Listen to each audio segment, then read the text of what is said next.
kweli. Tulipopata ushemasi mwezi Desemba mwaka wa 70, Baba Askofu aliniambia ujitayarishe, mimi nataka utakapopata upadre utakuwa katibu wangu. Kwa hiyo akanipa nafasi hiyo, lakini ni wazi niliogopa sana. Mimi kwenda kukaa nyumbani kwa askofu katika udogo huu, na nilijua kwamba makatibu wa askofu ni watu wazima, na tena aliyekuwa amenitangulia pale alikuwa ni missionary wa Afrika, kutoka mzaliwa wa Uholanzi, mtu mzima kabisa, mtu mzima.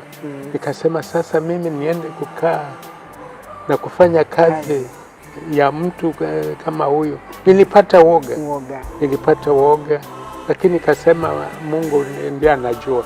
Nitakapokwenda nikiboronga, sasa askofu atanipeleka mahali pengine, atanipeleka parokiani ambayo ilikuwa ndio hamu yangu. Sikufikiria hata mambo ya katibu au nini.